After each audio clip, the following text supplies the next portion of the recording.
Are you ready for AWIC TV Experience It with anointed women in Christ? Join us with our special guest, author Chakel Ayers-Bennett, to talk about her new release, The Truth and Lies of a Broken Heart, with your host, Latricia C. Bailey of the Bag Lady series, and her co-host, Minister Chris Allen of Restoration Speaks, Tammy A. Phillips of Tam's Tidbits, Lynette McCullum of Majestic Minds, Harriet V. Bennett, Words Woman, and Dr. Lisa Lewis Ellis, the BS Boss. Experience it, AWIC TV, with real women, discussing real issues and giving real answers. We are AWIC. Join in the conversation.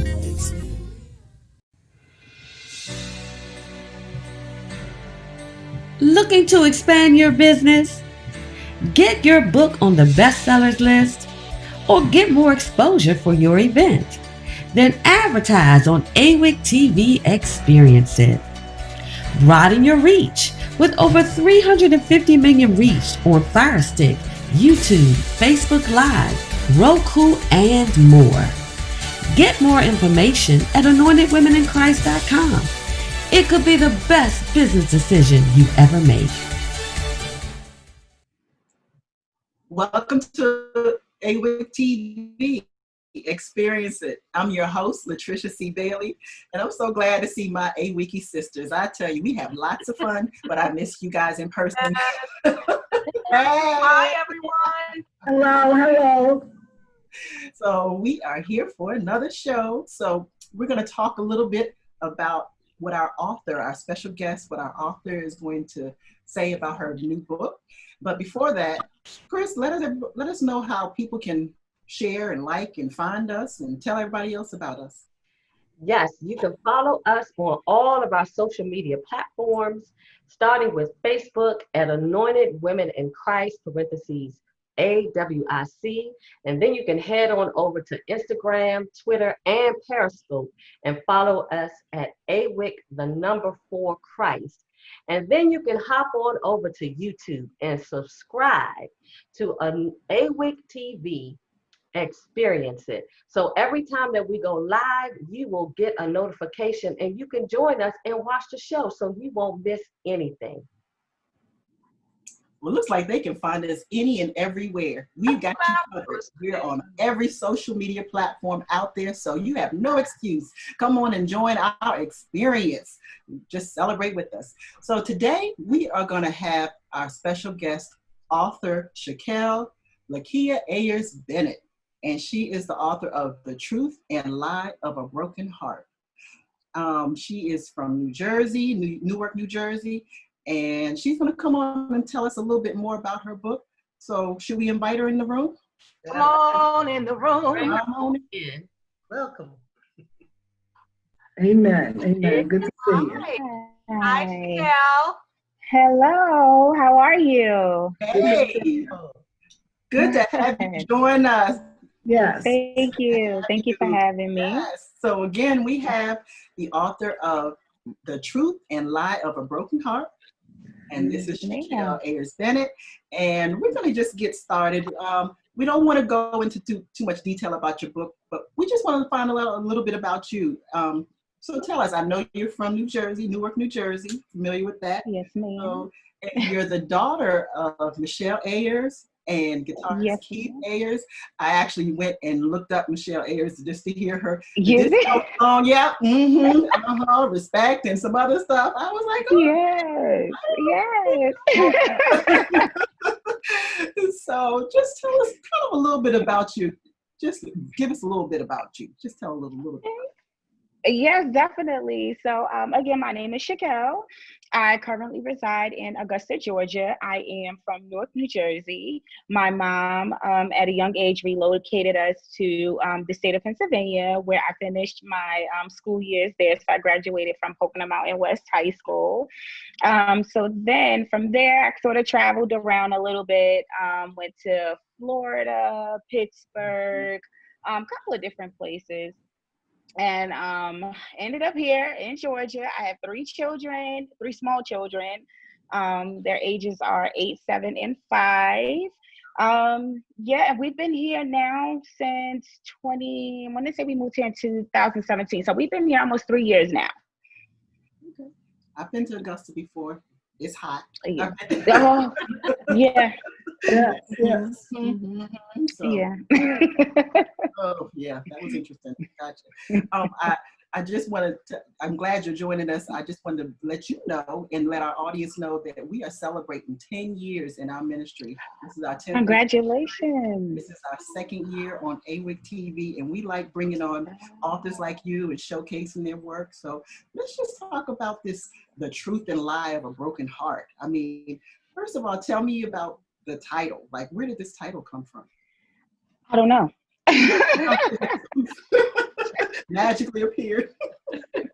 So when I moved to Georgia, so the funny thing about it is that when I relocated to Georgia, it was just me and my children.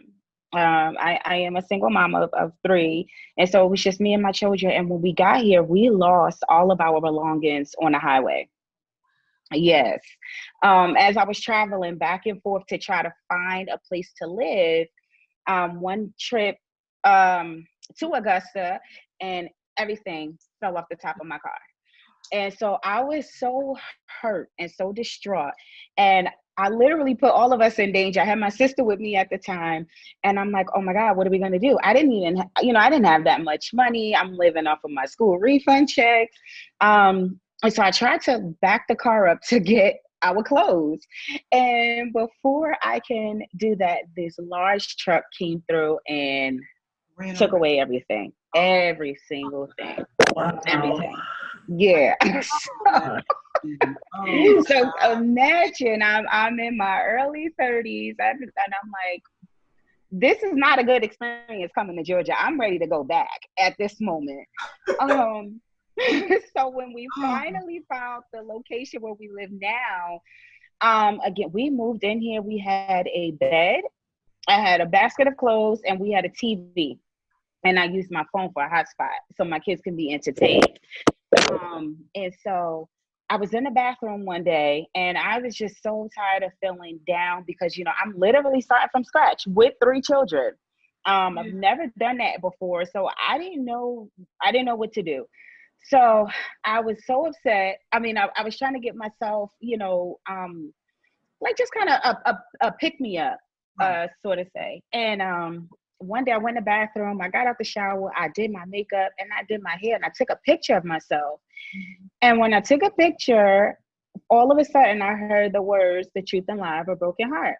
And at that moment I was like, oh my God, God wanted me to write a book and it's going to be titled "The Truth and Lie of a Broken Heart." I was like, that's a funny way of showing me that, but okay.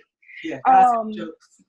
Right. And literally that's how it started. And then my mom asked us to come out to sing one day. And I went to Atlanta. And the pastor that was there, he was a prophet. And so we got finished. When we finished singing, he looked at my mom and he was like, I know this is out of order, but do you mind if I prophesy to your daughter? And she goes, yeah, sure. And he looked at me. He said, God said, go ahead and write the book. And I was like, it is so. And that's how it started. Can't get any plainer than that, right? Not right. And I told no one about it. No one. Not even your mother. Not even my mom. My mom didn't know about the book until it was released. Oh, wow. Yeah. Yeah. Yeah. And she looked at me, she was like, you big head. She was like, oh my goodness. And I was like, yeah. And I was keeping it all to myself. Only people who knew were those that were involved in the process of it, being published. But other than that, nope, that was something I definitely kept to myself. Oh, okay. I wanted to ask you something real quick, and then I think Chris has a question, but did you say your mom asked you to come sing? Yes, ma'am. So you sing too? Yes, ma'am. Yes. Okay. It was inherited. It's in the genes. I was gonna say it's in the genes. Okay, gotcha. Okay, Chris, you have a question? Ma'am. Yes, I do. So the title, "The Truth and Lie of a Broken Heart." So in the book, do we find out what the truth and the lie is? or can you elaborate on, especially the lie part? Because I've had a broken heart. So I'm trying to figure out what the lie is, because it wasn't no lie what I was feeling. It was all true. So can you elaborate on that, without giving too much away about the book? Yeah, so for me, how I took it when God gave it to me, as far as the truth and the lie, we're familiar with there's always three sides to a story. Mm-hmm. Your side, there's my side, and then there's the truth. And I think a lot of times when we enter relationships, we don't tend to think about the other person's feelings. So to me, this is my truth. Like, this is what happened. I can honestly say this happened to me. This is my truth. But I think where the lie part comes in at is like, okay, well, I wasn't fully honest about this part. And a lot of things probably could have been avoided had I been honest about certain things. And so it just sort of breaks down like, yeah, this did happen, but, at what point do we actually stop and look at ourselves to see what part we contribute to it? So I figured like that's where the lie come in at. Yeah, that's good. That's good. Yes. Tammy. To ask your audience, did you have a specific audience that you were targeting? So my audience was more single moms and those who have been through any type of molestation or anything like that, because the book does speak about a young girl who was touched at an early age. And it was funny because when I had this idea, I was looking into the whole Me Too movement. And it was funny because it kind of go hand in hand with that, with the whole Me Too movement. When I seen it, I just felt like God had me, definitely had me on the right path, because there are so many people out there who voices have been taken away from them, or they are afraid. Like the young girl in the book, her name is Kira. She was so afraid to speak about what happened to her. I was afraid to speak about what happened to me. And then when the whole Me Too movement, came out, when you see so many people saying, hey, this happened to me too, it just kind of, it made me happy. I don't want to say it like, like, oh, I'm happy, this happened to you, but it's like, wow, I'm not the only one. And right. And you go all these years thinking, did I do something wrong? Is there something wrong with me? Am I the only one that's experiencing this? And when you have to go home and what's happening behind closed doors, and you don't want to go home. You want to stay in school. You want to stay around your friends. You want to stay around somebody that's going to make you feel safe and comfortable. So yeah, that was mainly my target audience, just for those who've experienced that, whether you are a male or female, because, we are learning more and more that males are even speaking out about the situation that occurred to them when they were young. And society thinks it's okay, for grown, women to touch on little boys. They think it makes them a man, but that's not okay. That we're taking away someone's innocence, and that's not fair. That is not fair. What was your hardest chapter to write, with putting this together? What was your hardest chapter? All of them. Deep breath. Right. Honestly, my first chapter. My first chapter was the hardest, because I knew that I had to start off with some bold moments. Let's put it like that. I had to start off with some really bold moments. And so I started with that. And then from then, it got a little easier. And the direction that I like that God took me in when it came to my book is that it's not just like a chapter book. He actually allowed me to think outside the box and incorporate poetry with my book to kind of elaborate on the chapters before and after. Oh, I'm so sorry.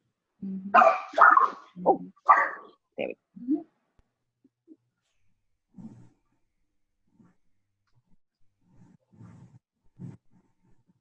Okay, I have a question for you. Well, maybe more of a comment as you were talking about the book and who it was targeted to in response to Tammy's question. I'm finding more and more in these kind of relationship books, as you have said, you typically, there's the her side, his side, and then there's the truth. What I'm finding is that the more I hear about this is that I think that, women write books, we're writing them to encourage other women, but we also, I do apologize. All right. He doesn't know you're recording, or she. Right. I'm sorry. Men really should read the books that women are writing, and Yes. vice versa. I think that because we don't, for some reason, we don't really listen to one another when we're face to face, or that kind of thing is going on. But if you sit down and read, you're forced to do nothing but listen. You're paying attention. You're getting in deeper into what women experience, and then on the flip side, what men experience and how they became who they are, because they have backstories too. I know you were saying something about men who have some of these experiences. So they have backstories too. So when we say we also need to promote the book towards the opposite gender as well. Mm-hmm. So when you're doing your advertising for this book, go ahead, get those men, involved. Yes, that's the goal. That is the goal. I'm so sorry that he's ruining my moment at at the moment. You can't have the spotlight to yourself.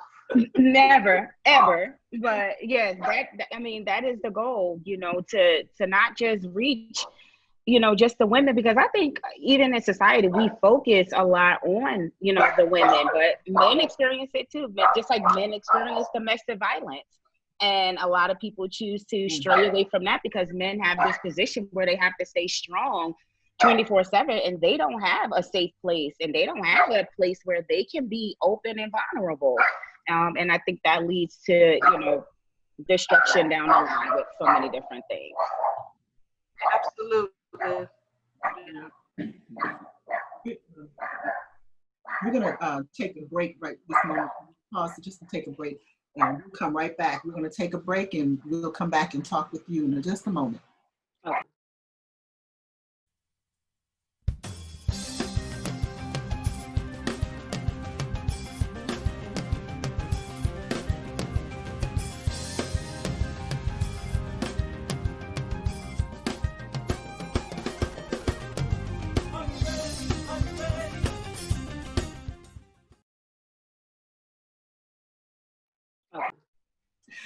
Okay, we are back. Thank you guys for continuing to stay with us. And before we went to the break, Chakel, you were talking about men and how they need to read your book as well, because they deal with broken hearts as well, dealing with molestation, and a lot of times it often goes unnoticed. Can you elaborate a little bit more on what you were saying? Oh, yes, definitely. I really do encourage men to read the book because men, their position is a little different, when it comes to a female saying, hey, I was touched or molested, a lot of times people will jump up and come to their rescue. But men have to fight this identity crisis when it comes to them. They can't just go out and say, hey, yeah, I was touched. Like I said, society now thinks that a grown woman touching a young boy is okay. It gives them cool points. It makes them a man. It's exposing them to be a man at an early age. And the society, it's such a double standard, because if it was a female, it would not be accepted. Excuse me, it wouldn't be accepted. And so for a male, to disclose that, a lot of times they're touched by other men. And when they are touched by other men, they don't want to speak on that because to them, now they're gay. You know, they consider themselves to be gay, especially if they were touched by a man and they, you know, so those things aren't, spoken on. So I do encourage men to read the book because unfortunately, somebody has to be the voice. Somebody has to say, listen, it's okay. You can talk about it. We're not here to judge you. We're here to fight for you and to fight with you. Right. Absolutely. Yeah. Tammy, I think you had a question. Yes, I was going to ask you, did you learn anything new about yourself when you were writing the book? I started drinking a lot of wine. No,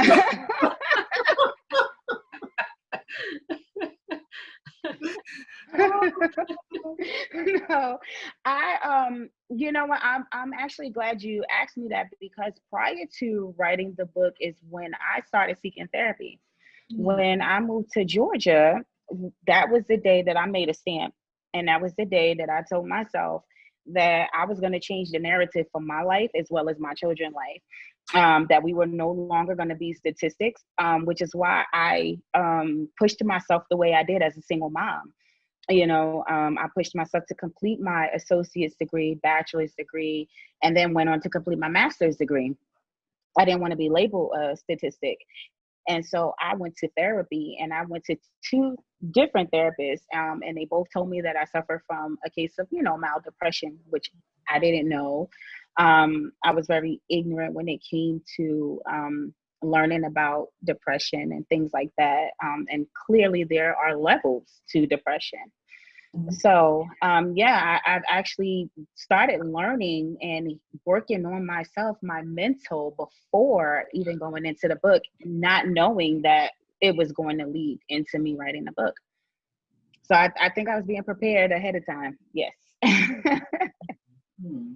Wow. Chris, you want to add something? Yeah, but first of all, let me say kudos to you, my sister. Thank you.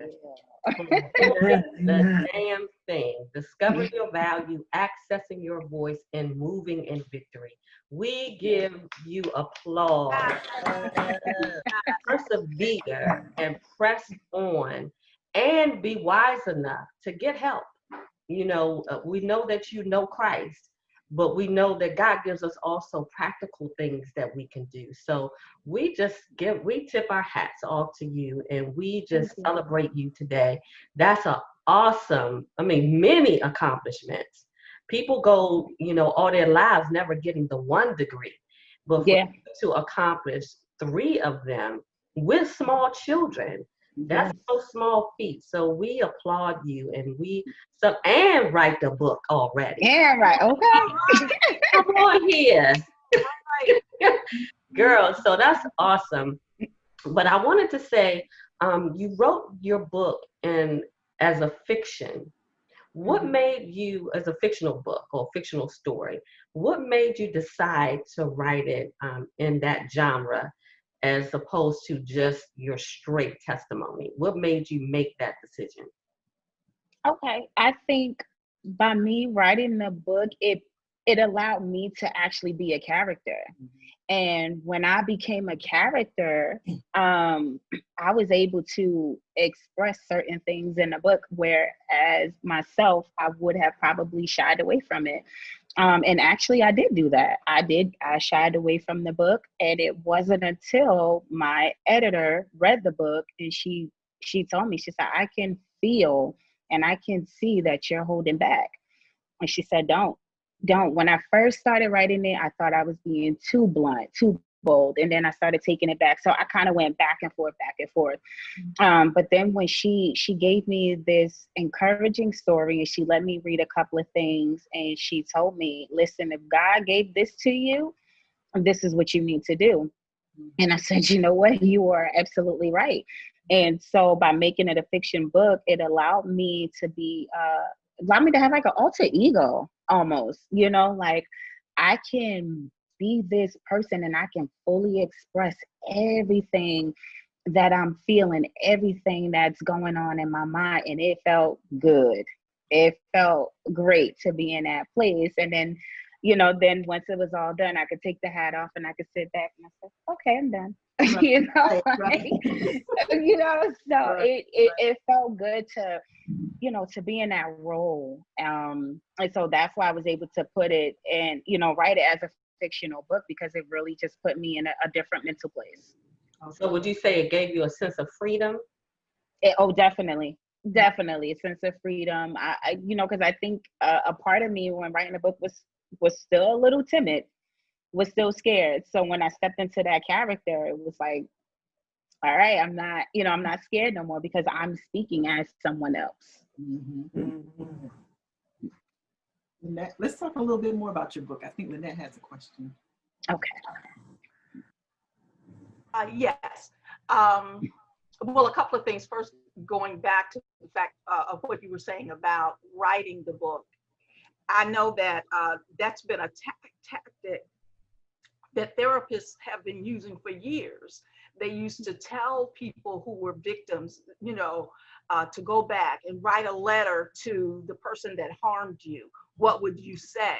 And, you know, it was a form of a technique for getting that out, you know, and where they could, you know, regurgitate the story, get it out of their system.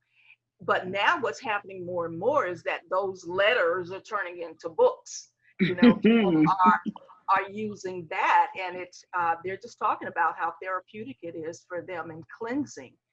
It's even given some the strength to go back and confront face to face the people who made them victims. And I was wondering if anywhere in the book, I don't know if you can tell us, but does Kira get an opportunity to go back and talk to her family about what happened to her? So in the book, it doesn't express that Kira did do that. Excuse me. But like I said, the book is actually incorporated with poetry. So with the poetry, it does express how Kira overcame that. Unfortunately, she doesn't go back and, you know, she doesn't face the person who harmed her. She, you know, she didn't get that opportunity. But I will say that when she had that encounter, that one encounter with God, where she was like, you know, enough was enough, when she kept enduring hurt, that was the moment where that pain was literally taken away from her. And it was almost like God literally came himself and just took the sting out of what it was that she that she felt. But yeah, to answer the question, no, she did not. But she did have a pivotal moment where, you know, she knew God touched her and her situation. Just curious, what does your family think about it? I know you said your mom didn't know anything about it till the book came out. So what's the I can't even imagine. What's the feedback been, or what's the response been? So I don't know if my mom read it. I think she's a little scared to read it. Yeah, I can imagine. She's scared to read it. She did ask me, she was like, is this a raunchy book? I was like, well, define raunchy. So, but I will tell you, she was very, very, very supportive when my book came out. You know, she was very happy, very proud. And I think the thing that she was most proud about, one, that I accomplished actually doing the book. 2, that I fulfilled the prophecy that was given to me. Exactly. And 3, that I kept it to myself. She was happy that, you know, I wasn't blabbing it all over town and things like that. But the feedback so far have been that I've been getting has been great. People, like, when I exposed it to my job, I was very shocked at how many women it came to me and, you know, kind of disclosed, hey, you know, I went through that too. I did this too. I did, you know, I experienced everything Kira experienced. And then I had people from high school that I graduated with that purchased the book and said the same thing. And I'm like, I wouldn't have known, you know, I would not have known. And so for them to come to me and say, hey, I feel everything that's going on in this book. I will say my dad read the book more than once. Really? Quite a few times, yes. Wow. Yes, wow. yes. And he was very proud. You know, he was like, you know, you're a great writer. He was so proud. He was like, it kind of seemed like mild porn, but I think. but wait a minute, he read it a couple times. Okay, come on. Right. No. So, but right. But he was very proud. He, you know, he shared it with his friends, and then that's when I learned my dad experienced the same thing when he was younger. Yeah, my dad came out and told me that when he was a little boy that he was touched. And so I think it just kind of, you know, put people in this place to where now they can actually feel comfortable. And I am big on, you know, finding a comfort place, you know, and a lot of people don't have that. And a lot of people might not run to a church because nowadays the church, the people that are in church are acting like the people on the street. And so a lot of people don't feel comfortable. So to know that people, you know, can inbox me or send me a text message or call me on the phone and say, hey, you know, wow, you know, thank you for writing that. Thank you, you know, for saying this because I experienced that too. I feel like I definitely accomplished what it was that God wanted me to do. Yeah. And I can say I can relate to your book too. Yeah. Amen. Yeah. So I'm encouraged, and I'm glad that you are brave and you put this out and very transparent and have the support of your family behind you. I didn't have that at first, and so I just encourage you, continue writing. Don't let this be the last thing you put out. Keep on telling your story. And I think Harriet wants to ask something. She has a question too. I do, and of course all of the questions have been asked. No, more questions. There's always another question. Always. However, let me say this. I want to say cousin, because my last name is Bennett, your last name is Bennett. We must hey, cousin. Yes, we have to be. My people in Georgia, my people from Georgia, we must be related. Gotta be. So it's really good to see some home folks from Georgia. And you're both writers. How about that? And as I listen to your book, there are elements of your book that I'm also, an author, and the name of my book is A Love Deferred. And it does have some of my life in it along with other people's lives too. So, I mean, to hear you talk about it's the real deal. I mean, what you say, you put it out there. And it's like, this is what we need to hear. And I was going to ask in terms of, and I'm a single mother also, of a son. Come on, cousin. And I was going to ask in terms of this book, how would you see yourself helping your daughters? I know they're your 3 children. I know they're younger now. In terms of helping them to understand your situation when it gets to that point where you can talk about it more with them. Well, my thing is with my children is I try to be as blunt and as honest with them as I possibly can. You know, of course, they are too young to understand certain things. But one thing that I have instilled in them ever since they were born was I don't care who it is or what it is, tell me. You know, come to me, talk to me, tell me. And so when they get to that point where I can't sit down and speak to them, I'm not gonna hold back. I'm not gonna hold any punches. I'm gonna let them know, hey, listen, you know, sometimes the world isn't always just black and white. There are a lot of, you know, gray areas, and we have to learn how to maneuver through them. And I'll just tell them, listen, this is what happened. This is how mommy maneuvered, and this is how mommy overcame it. And I think by me being the parent that I am now, you know, making sure I watch who they are around, you know, if I see them, because they're young, so they're playful and things like, hey, you know, you can't do that, you know, calm down, let's not do that, you know, make sure, you know, you're still being a little lady. I think those things will kind of help along with the process as well. I wanted to ask too, that since you're a poet, I'm also a poet. How have you expressed that in your poetry? Have you, I mean, before COVID, were you out doing some, I want to say gigs, or, you know, just sort of expressing yourself in that way in front of audiences, or how did you do it now? How would you do it now in the times we're in? You mean like as far, I'm sorry, I missed a part of the question. I think I missed the first part. Pre-COVID, you said you're a poet. Pre-COVID, were you out actively doing your poetry and expressing yourself in the way that would be helpful to folks. And in COVID, have you done like Zoom kinds of things? Have you been part of any kind of conferences, anything where you're expressing yourself? So I have not, but so I wasn't doing the poetry part, but we were definitely doing the singing part. Okay. So again, my mom sings, my dad sings, my dad's a guitarist, things like that. So it is inherited, and it just so happens that my children's father sings.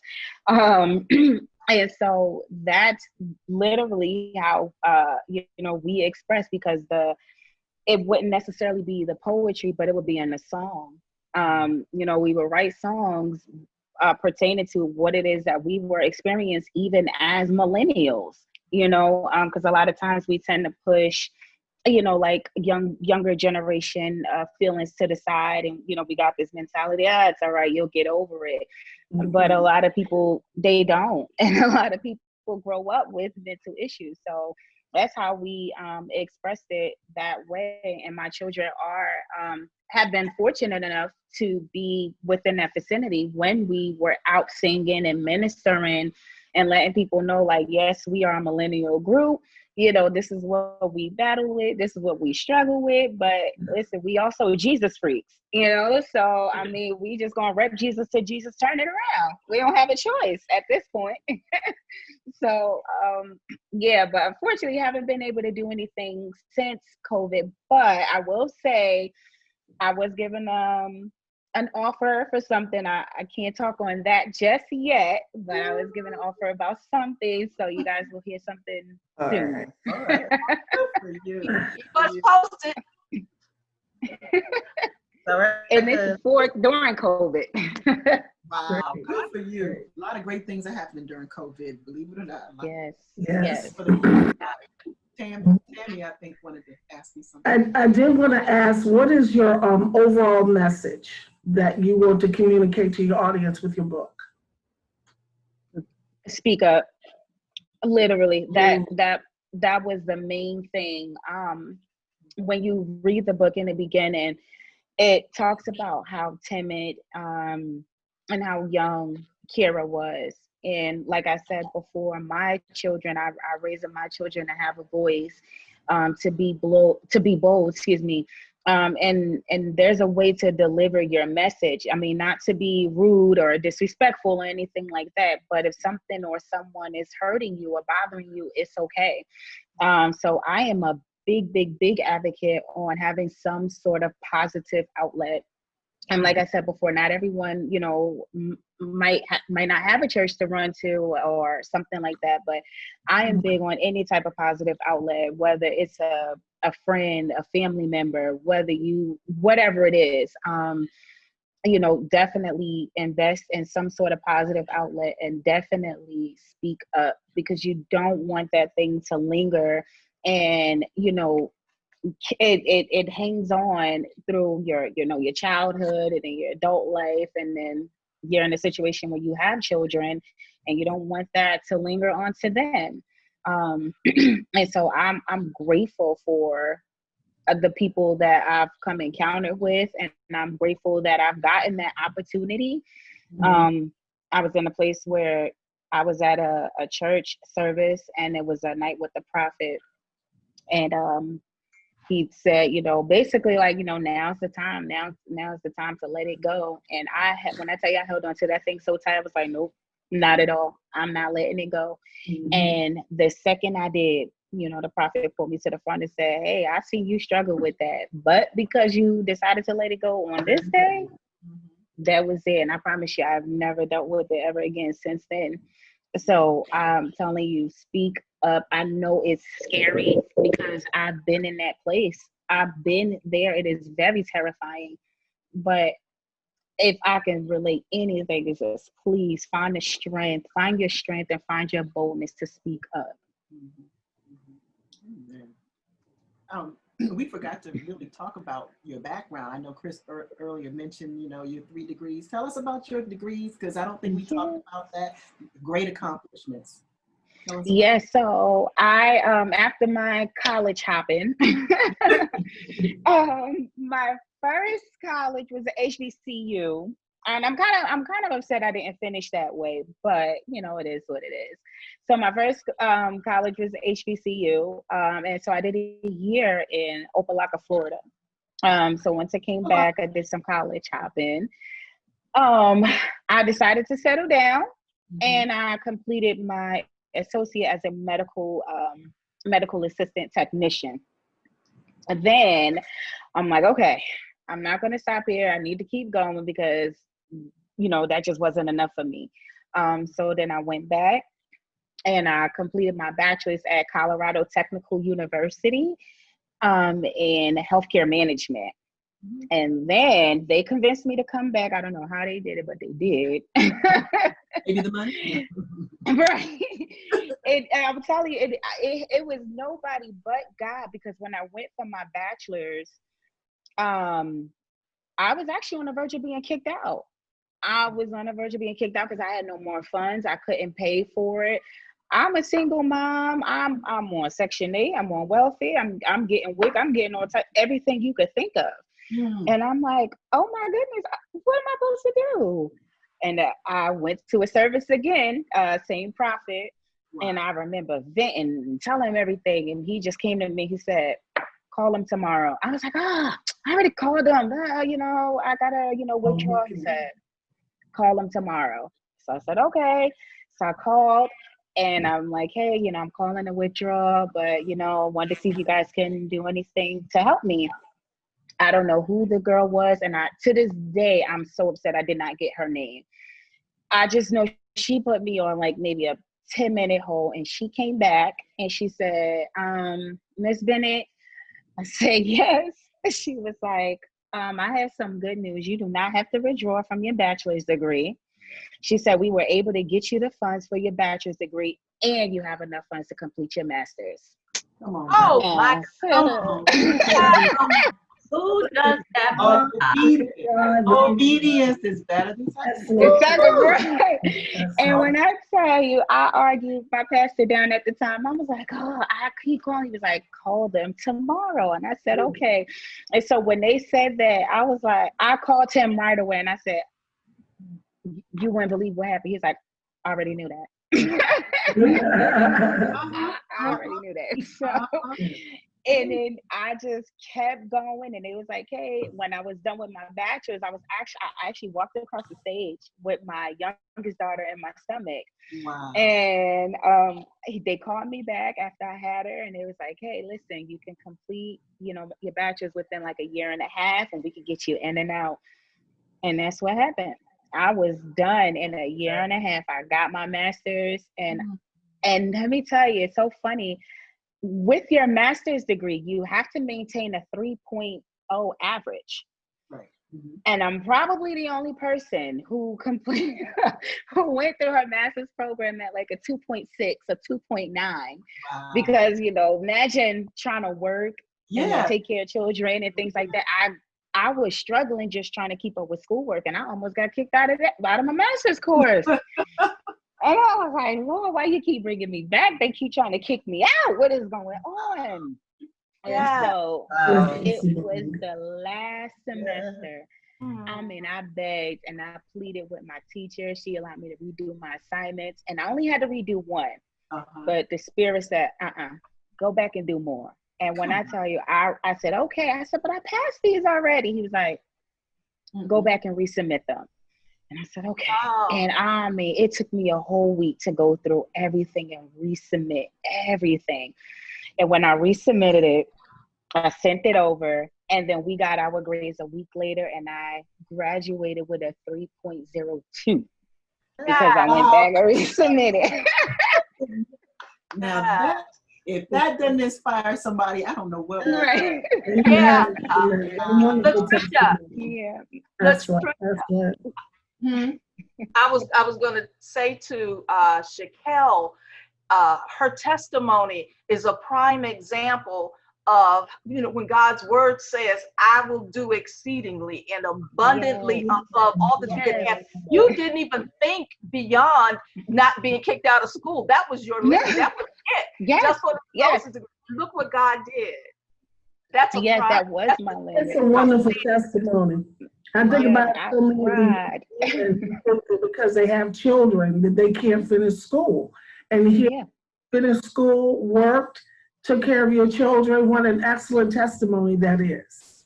Yeah, and it's funny because I hear a lot of older women say that, and I get it. It's, you know, the older generation, you know, they were, you know, at that time, you know, probably forced to be home, or you were forced to work. And I, like I said, when I got to an age, I'm like, listen, I know this is going to be hard, but God, I refuse to be a statistic. And I went for it. And I did it. We got know the plans I have for you. Harriet has a question, and then Chris has a question. I'm just excited. God says, I know the plans I have for you. For you. And you heard them and you followed them. Yes. In terms of the book, Kira's gone through a lot. I mean, you've got us interested in her story. Does her story end with this book, or are you going to pick it up somewhere else? Yes, so the book does leave you with, I wonder what's coming next. So yes, there will be a part 2. I haven't gotten all the kinks worked out yet as to how I'm going to produce it, but yes, there will definitely be a part 2. I have something to say. You have a question? Oh. Oh, did you want to say something, Lynette? Yeah, I was going to say to Chakel, I almost want to say Kira, I want, it seemed that Tristan and Kira are soulmates. I want them to reconnect. Okay, that's all. Second book. Yes. Yeah, Tristan played the vital part. Good stuff in it. Chris, you had a question? Yes, I wanted to go back a little bit because you kind of talked about it, but you didn't stay on it too long. But I think it's very, very important, especially for those who have experienced some of the same things that you have experienced. How important was forgiveness in your journey into becoming free and walking in wholeness, and also being able to tell your story in such a liberating way? How did forgiveness play a role, and how can you help someone begin to walk that journey of forgiveness? So forgiveness was very hard on my behalf, extremely hard. But I am like I said, I'm a Jesus freak. I was born and raised in a church, and so, like, I think I've explained it a little bit. I went to a service, and you know, that's when everything was literally set free for me. But what helped me, honestly, with my forgiveness is that when I've learned the background of some of the people that hurt me, and I was able to put myself in a situation to where I can say, I get it. I understand now. I don't condone it. I don't condone the behavior, but I understand it. Because at some point in your life, you were a victim too. And because you were a victim and you did not get that checked and you did not get that fixed, you victimized someone else. And so when I was able to put myself in a place to realize people can't give you what they don't have, that's what helped me. It helped me a lot. And that's even for people that like battle with like mommy issues, daddy issues, and things like that. They can't give you what they don't have. And we don't know what it was like for them growing up, what it was that they experienced or their parents endured. And then when we get that understanding, it really just like it shifts the mindset and it puts you in a different place, and you're able to forgive the person that hurt you. Yeah. I mean, just think about how many people we've hurt. How about and that? We, you know, we didn't think twice about it, right. Or maybe we did, but either way, we hurt them. Well, Chakel, it's been a privilege and an honor to have you here and sharing. Thank you so much. And thank you for being so candid and open about it. But we got to let people know an important thing. How can they get your book? Oh, yes. So my book is available now on Amazon, and this is what it looks like. Never mind that for sale, but the truth this is is the like book. broken heart. Purple in that. Right, yeah. Yep. We want to let our audience know how they can get Cousin Harriet's book. Yeah. No. So tell everybody again, where is it on? You said Amazon and Apple Books? Yes, it will soon be available on Apple Books, but at the moment it is available on Amazon. You can purchase it on Amazon. And how much is it? Let them know.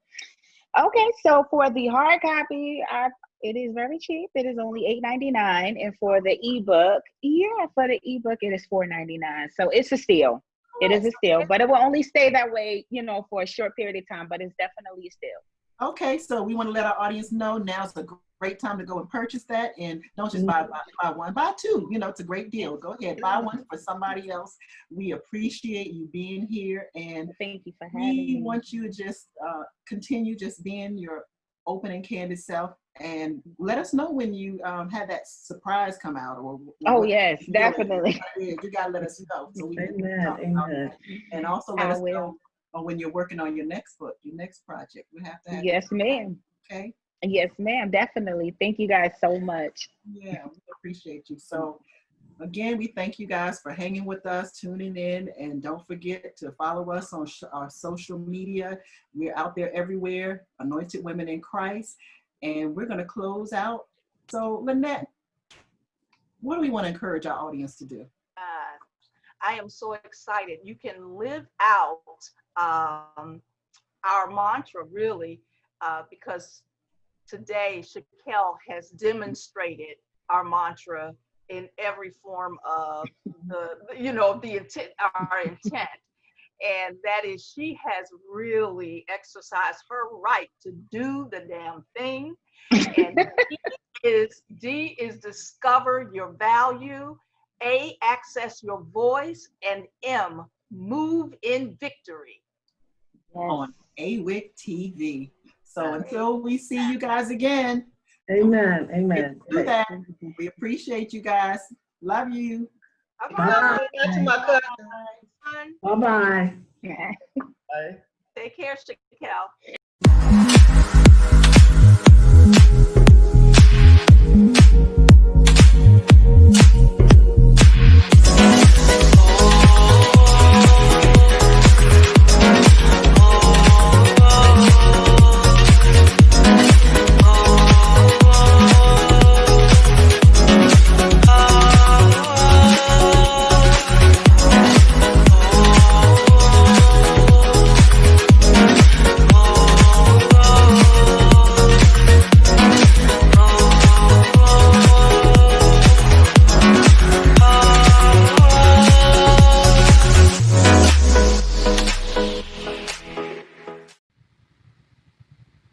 Thank you for tuning in to AWIC TV Experiences. We hope that you enjoyed the show. Join us again next week at 8:30 p.m. Like and share our posts and follow us on all of our social media platforms. Subscribe to our YouTube channel and visit our website at anointedwomeninChrist.com. And we encourage you to do the damn thing. Discover your value. Access your voice and move in victory on AWIC TV.